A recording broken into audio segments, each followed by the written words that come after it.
Good afternoon, members of the media, and good afternoon to the people of Bermuda. Today is a milestone moment for this country, and I'm pleased to join Minister Hayward and cabinet ministers as we together mark a turning point of history in Bermuda's labor movement. The implementation of a minimum wage is more than just a policy. It is a symbol of our commitment to fairness, equity, and dignity in the workplace. It is this government's commitment to uplift those who have long been the backbone of our society while creating an economic environment in which every resident has a dignified wage. I thank the Minister of Economy and Labor, the Honorable Jason Hayward, for his passion and determination in advancing this important legislation to completion. And I'd also like to thank former Minister Levita Fogo, who worked to advance this initiative during her time in cabinet, and to the Wage Commission and public officers within government who contributed to this effort. This is another demonstration of a promise made by this government and a promise delivered by this government. Minister Hayward. Thank you, Premier, and good day to members of the media and the listening public. Today, June 1st, 2023, I am pleased to announce that Bermuda's first minimum wage rate of $16.40 is now in effect. This long-awaited legislation will enable low-income earners to receive a dignified wage. It is estimated that hundreds of workers across Bermuda will receive a pay increase due to the newly enacted national minimum hourly wage rate. The newly enacted minimum wage rate will become the national wage floor, the lowest salary employers are permitted to pay. Most modern, developed countries have a minimum wage regime, and more than 90% of the ILO designated countries around the world have a statutory minimum wage regime. Numerous evidence-based studies outline the many benefits employers and employees realize in countries where a minimum wage has been instituted. Minimum wages will assist with the following: promoting fair compensation for employees, improving individuals' quality of life, preventing the exploitation of workers, preventing working families from falling below the poverty line, preventing working families who are below the poverty line from receiving unlivable wages. This government has committed to the workers of Bermuda to ensure they receive a dignified wage which allows them to cover their basic needs. It is a promise this government has worked diligently and deliberately to implement. Through the desire to provide adequate social protections to all Bermudans and to establish a comprehensive minimum wage is fundamental to ensuring that we progress to a just and equitable society. I am also pleased to announce that the Department of Labor is releasing a guide to the minimum hourly wage rate, which provides an overview of the legislation and summarizes the operation and enforcement of the minimum hourly wage rate. It covers areas such as what is a minimum wage, who is entitled to a minimum wage, the right of an employee, the responsibilities of an employer, and the role of labor inspectors. The guide is available on the Department of Labor's website on gov.bm. People of Bermuda, this is not an opportunity to alter current wages downwards or introduce lower wages for new employees. It is important to note that employers paying higher rates of wages and providing more favorable terms and conditions of employment than the prescribed wages at the commencement of the minimum wage order are required to continue to pay such higher salaries and provide more favorable employment terms and conditions. The minimum wage order does not alter other terms of existing employment contracts. Accordingly, employees will continue to be entitled to additional allowances and benefits as agreed upon in their employment contracts. Employers found manipulating employees' wages to try to intentionally circumvent the order. Corresponding legislation and policies should be reported to the Department of Labor. which such matters will be reviewed and investigated under the relevant legislation. Employers, employees, and their representatives who have questions concerning the minimum hourly wage rate should contact the Department of Labor. The Department of Labor is open between Monday and Friday, 8:45 a.m. to 5 p.m. And the number to call is 297-7716 or email departmentoflabor@gov.bm. I want to thank the dedicated team who has worked on the legislation and policies and the Wage Commission for their initial work to get us here. Today, a minimum wage is a reality in Bermuda. Our people deserve it. They deserve to enjoy decent work and fair compensation. Thank you. Thank you, Minister and Premier. At this time, we welcome the media for questions, starting with One question. With this economy of high food prices, high rents, outrageous prices, $16, is that suffice for the average low-income worker? Some would argue that $16.40 is not enough. Others would argue that $16.40 is too much. The government believes that $16.40 is an appropriate first step. What we will do over the next few months is monitor that particular rate, and it will be up to the Wage Commission to provide alternative recommendations as to how we progress that rate. But $16.40 as a minimum wage is one of the highest minimum wages in the world.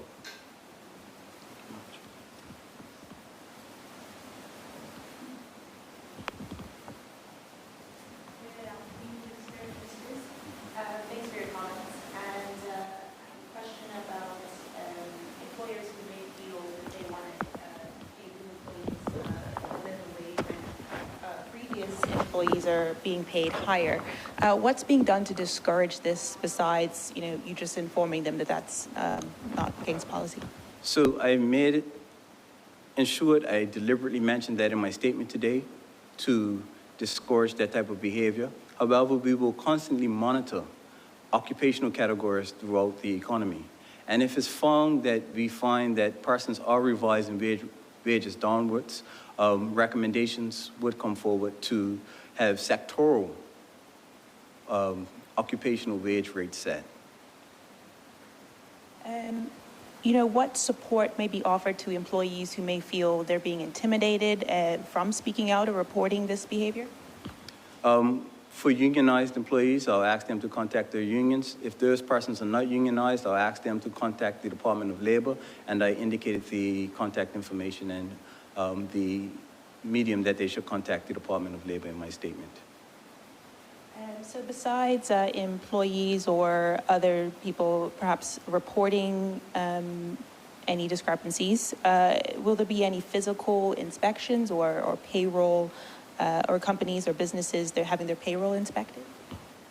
For example, for work permit holders, certainly their work permits would have to be amended to reflect the increase in wages, and we'll be putting out a statement in terms of providing employers with instruction regarding that. We will have labor inspectors that will be reactive and proactive. Reactive meaning they answer the calls of concerned citizens, but proactive in terms of looking into some of the matters where we have anecdotal information where employers may not be living up to their expectation.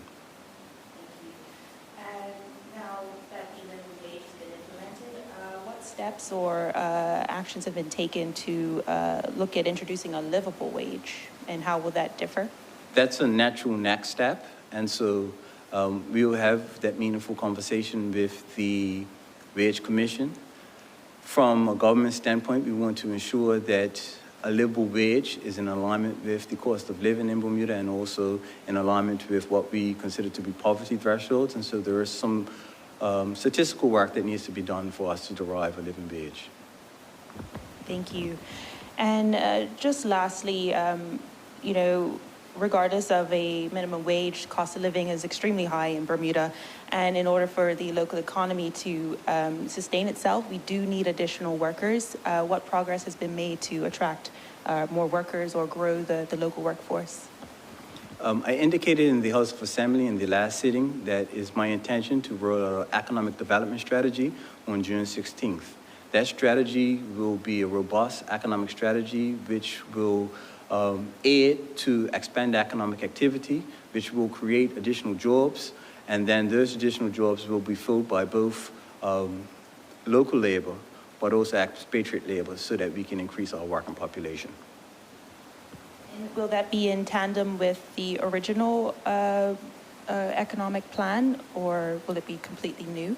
A strategic priority in the economic development strategy will be continued execution of the economic recovery plan. That's it for me. Thank you. Thank you.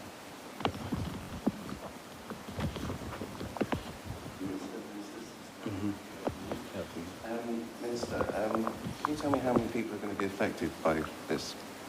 We estimate hundreds. Correct. No, we don't have an exact number. Why not? Surely that's part of the planning for this. Do you know how many people should be affected? We have estimates. People's employment relationship changes and their rates of pay change. And so we do have, where it is reported into the Department of Statistics, persons that make within certain income bands, and we're able to monitor that. And so we do have numbers as it pertains to persons that fall within certain income bands and ranges. And so we do have statistics, and my answer to you is that there are hundreds of individuals that will be directly impacted, and even more individuals that will be indirectly impacted. Could you talk me through the allowable deductions, please? The allowable deductions would be basically the statutory deductions. What we will be doing is tabling regulations in the House of Assembly tomorrow, which will actually spell out what those deductions actually are. The opposition said that, you know, with the allowable deductions, which include things like pensions, it won't actually be $16.40 at all. They say in some cases it could be as low as $7, $8. What do you say to that? I would say that $16.40 is progress from $10, $11, or $12 in which people currently make. And so I think we need to note the progress that is actually being made. The minimum wage was always designed to be gross and not net. But it's a good start, and we will continue to progress that wage if we believe that, notwithstanding we have a livable wage in place, it's determined to be an undignified wage. Well, what do you say though to people who say, you know, because, you know, these allowable deductions like pensions, it's actually a bit of a con job. You know, it's not going to be $16.40 for a lot of people. No, that's incorrect. When we say what is somebody's wage, we talk about one's gross wage. And so the gross wage is set at $16.40. There's no con job. We're being extremely transparent as it pertains to the wage, and we'll be extremely transparent in terms of what can be deducted from that wage. Your colleague, Rolf Commission, said, quote, that this is one of the greatest sellouts in the history of Bermudan employment rights. Is he correct?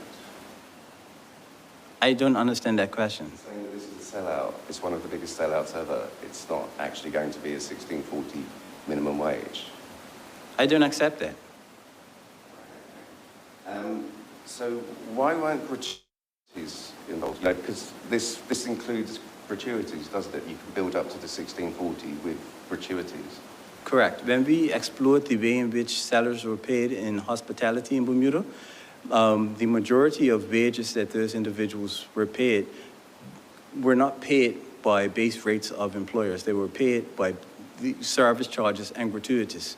And so we fundamentally paid persons different. And so to set a wage of $16.40 and not take into consideration gratuities and service charge, it means sometimes we'll be closing an $11 gap. Well, it does include gratuities like tips, which it doesn't in Britain. You know, you referenced other countries having this. Correct. So it includes gratuities and service charge. It does not include free tips. Okay. So your ex-colleague, Mr. Commission, also said that this completely lacks equality. What do you say to that? I don't support Mr. Commission's notion. Okay, on the living wage, finally. I know Jasmine asked about it, but like, you've been talking about this for a long time. Is there a time scale going on, or is it like universal health care? It's just always a bit beyond the horizon? Is there a definite date when you do these talks and when you can bring in a recommendation? That's what I mean. After we finalize the work on the minimum wage, the next stage would be have meaningful conversation with the wage commission as to what are the steps to complete a living wage figure. The target would be 6 months, 12 months. Correct. The next 6 to 12 months will be appropriate as a time frame in terms of laying out a roadmap as to how we achieve a living wage in Bermuda. But as I articulated, is a number of statistical work that needs to be done that exceed the capacity of one sole committee. You have employers that's going to violate this new process. What might be the penalties? There are civil penalties which are built within the legislation. And on what exactly they might be?